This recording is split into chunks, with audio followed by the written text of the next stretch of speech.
Hey everyone, welcome to the program WRSA Radio. I'm your host G1. As always, I hope you're having a good week. It's been a good one for me. I got a good bit of accomplishment this week. Things done around the house. I had a job interview. I got some work on my truck done, which is always a fun thing. But anyway, what do we have going on this week? Well, the big topic I think that has been catching all of the attention is tariffs. And I know it's not a very exciting topic. In fact, some of you are likely going to just turn this episode off because that's what we're going to mostly be discussing today. Don't do that, okay? Don't fall victim to the manipulation. See, not paying attention to the topic or not giving it enough notice to really understand what's taking place, well, that's exactly what the Uniparty wants you to do. The elite wants you to do that. These are people, there are people on both sides of the overt political spectrum who are wanting you to just throw up your hands and say, tell me what to think about this, so that they can manipulate you into hating this topic and depending on them to define how you should view it and how you should formulate your opinion on it. So don't do that. Be more informed about these things. There are just as many so-called Republicans who hate the idea that President Trump is putting into action as there are people on the left. They want to continue to offshore more and more labor and pay slave wages to foreign workers. They don't want to pay you to do solid middle-class work so that you can afford all of the products and services that they provide, which is baffling to me. Okay, I know it's the most short-sighted, illogical mindset I think that you can have, and yet most people in business these days seem to have that idea. Or they have an even worse idea, which is the one that permeates the left, which is that we're all too stupid to make decisions, so it's best for big industry to run everything in conjunction with government control over every aspect of our lives. Well, those are both equally horrible situations and equally horrible ways to run a circus, but, here we are. Now, I've spoken on this often on the show, especially over the last 6 months, so I'm not going to belabor the point too much, but I will say none of this is sustainable. Okay, for all of the talk from the progressives about sustainability that they keep going on about, we can't continue to hollow out our economic engine and pour in a vast underclass of slave labor that is supposed to service everything. We're all just supposed to be poets and painters while Juan and Mufasa tend to the robots and work the AI that services us all. And that seems to be the vision that they have. But as I said, it's not real. That's a Marxist sci-fi fantasy.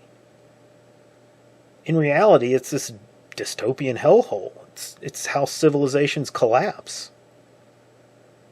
Not to mention the epic-sized hole that this idea has created in our national defense. If we did somehow manage to build this utopia that they have in mind, we'd have no way to stop somebody from just simply walking in and taking it from us because our ability to sustain our defense has evaporated.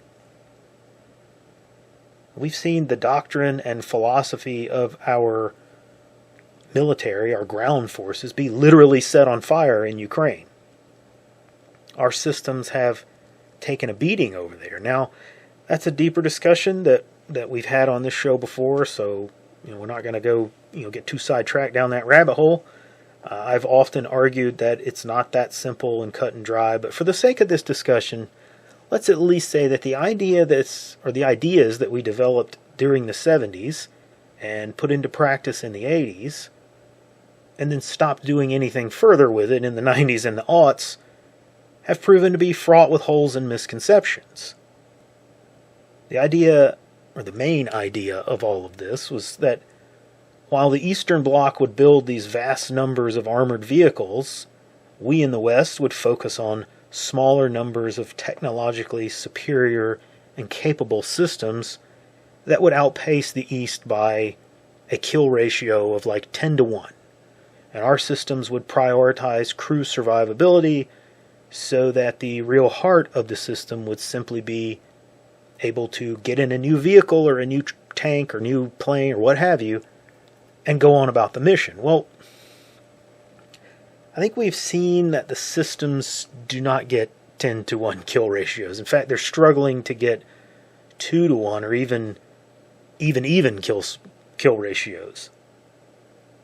I believe that we do have crew survivability. That is something that is reported and seems to be happening. But those crews can't just jump in a new tank and get back on mission because there's no new tanks for them to jump into. So having this philosophy in practice kind of requires you to have an industrial base to support a level of replacement manufacturing. And the West no longer has that. We don't build anything anymore. And this is the heart of the tariff mission that the president is on, at least on the surface, okay? That's what it is. The idea of putting in tariffs, which really have simply not existed for decades on our part, at least in any kind of real capacity. It's not to crush the economies of foreign trade partners. It's not this, oh, we're stabbing you in the back because we're going to charge you the same kind of tariff that you've been charging us. That's not what that's about. The idea is to incentivize repatriation of industry to the United States and industry and services to the U.S. Now, I will add right here that I don't think the tariff covers foreign workers doing remote work, which is, I think it's a travesty, honestly, and it's a missed opportunity on the part of the president. If Trump really wanted to put a fire back into solid, good-paying middle-class jobs, he would slam India with a tariff on remote technical workers and force American companies to pay higher costs to offshore that work. But yeah, that does affect me directly, so I'm a little biased there, but I digress. There's more to this situation, however, beyond bringing industrial manufacturing and business back to the U.S. Concerned American over on the Mothership today, that's the WRSA page, hosted at the Cold Fury blog. He posted a Substack article that is really fantastic. It dives into this subject and goes into details on how this strategy works. And so I urge you to go over there and read that. It's not a very long one, but it's got a wealth of information in it. Ultimately, it's about resetting the entire global balance, putting the U.S. into a far more stable economic position and really transforming the world, shifting us away from this globalist ideology that we've been suffering under for the last 30 years or so. And it appears that Trump is working behind the scenes to even try to peel Russia away from China and kind of create a new bloc partnership that would, power the world for the foreseeable future. And I think that's something that does not get talked about really at all over the last few years, is what is going on in China. At the outbreak of the war in Ukraine, I alerted people to, one possible danger there, or one possible outcome. I said the West is going to break itself while we try to crush Russia, and the longer the war goes on, the more Russia will be weakened. The one that comes out of all of that unscathed is going to be China. And in fact, China had an incentive to prolong the war as much as possible. Well, Russia's not broken, although I think it's blind to think that they've made it through this conflict with shining colors, unscathed. They certainly have. They're no doubt weakened. And the West is coming apart at the seams and bordering on collapse. So what about China? Well, China is continuing to surge forward in the main technological areas that are going to change the world in the near future. China is the number one producer and developer of autonomous systems. They build almost all of the most advanced drones, robotics systems, all that is out there. They're a huge part of that market. They have humanoid robots that are already beginning to enter the industrial production floors. These are robots that look like people that are doing manufacturing type tasks. They are testing those and calibrating those and getting those ready to go onto production floors right now. I've seen the videos, I've seen the documents and the papers and the reports about that. It is out there. They're doing that in China because I'm imagining that there are some safety issues that they might have to deal with here, for example, in the United States or something like that, but or Western countries in general. But in China, they don't have to worry about that. So they can even replace their vast slave labor force with humanoid robots to do all of that work for them. That's where they're going. They're leading the world on that. They've had major advancements in AI. So China is poised to take this huge lead in dictating to the world how economic relationships are going to work. Unless, by taking these steps, Trump is beginning the process of resetting things. I think he's making these moves with Russia to potentially position us to counter China's control of the world, at least be on par with China so that they're not the only ones that are dictating things. Russia have talked about multipolarity for some time, and I think we are at risk and run the danger of China being the multipolar or the single polarity, unipolar leader of the world. And I think what Trump is doing is he's not dismissing that idea. I think he's embracing it, that we need a multipolar world. We cannot continue to conduct our business and our foreign affairs the way that we've done for the last 50 years. We must come to the understanding that we can compete with foreign countries and not be their enemies. We don't have to hate them and stab them and crush them at every chance that we get, because it's not a zero-sum game. In order to get to that new place in the world, however, there's going to have to be some upset. In fact, there are going to be a lot of people who do not like what is taking place and what Trump is doing. These tariffs are setting the table for future actions. They're not a means in and of themselves. They're a means to an end. And the end place is that you bring people to the table to negotiate, to better and make a more fair relationship, a more balanced relationship for both sides. For too long, the U.S. has shouldered the burden of a massive trade deficit. We have propped up the world. We've suffered the effects of that. We lost all of our ability to manufacture anything. All of that industrial base is gone. Anything of substance.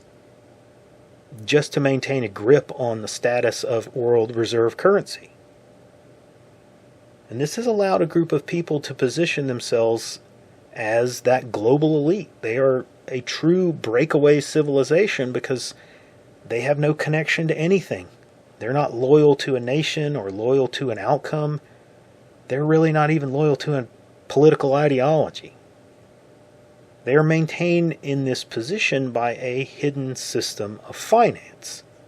And that system is held up by the US dollar as the world reserve currency, at least on the surface. It is, in fact, behind the scenes, traded in gold.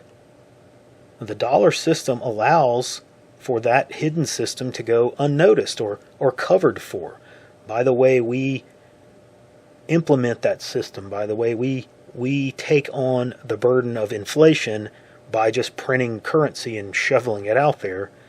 It hides and it masks this movement of gold behind the scenes. It is double entry accounting, but that's beside the point. It's a very complex topic, but let's just say that resetting this system and changing the order, it must happen. The only way for us to free ourselves from this system is to dismantle that order. I think those hints that Trump made about Fort Knox That was a threat.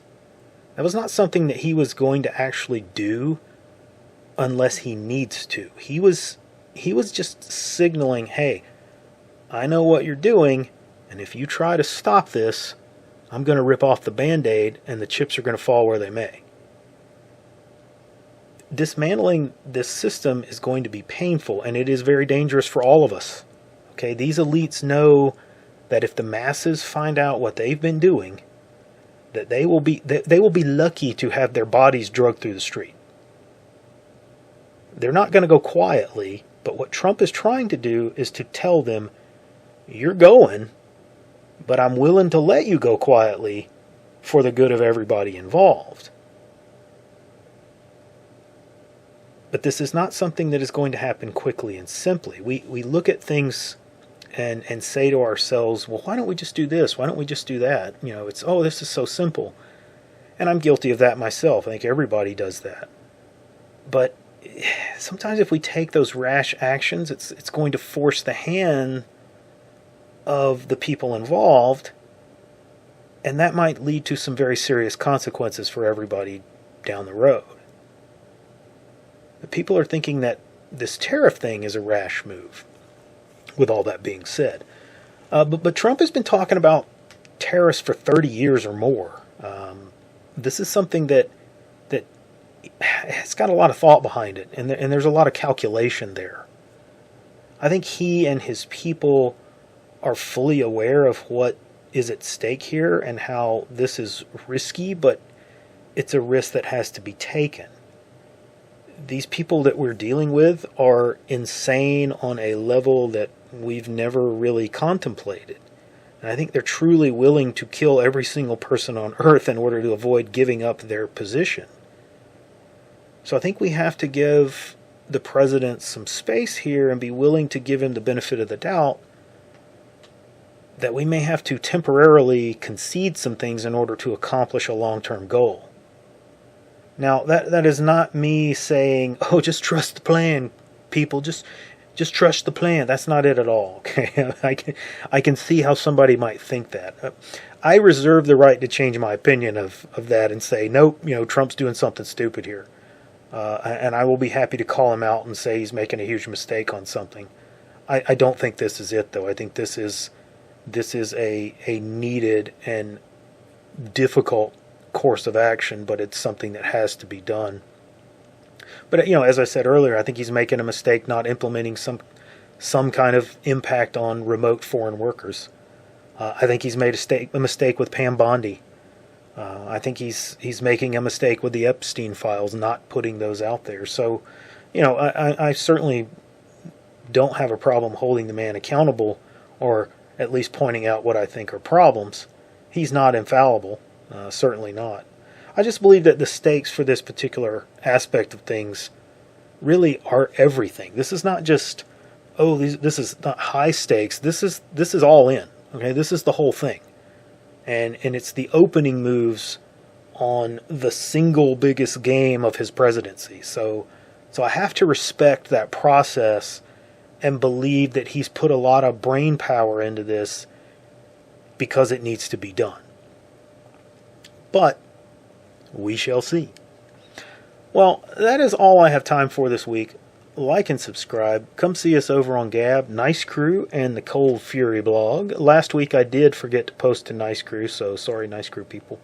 I will get to you this time. Anyway, as always, I will see you on the next episode.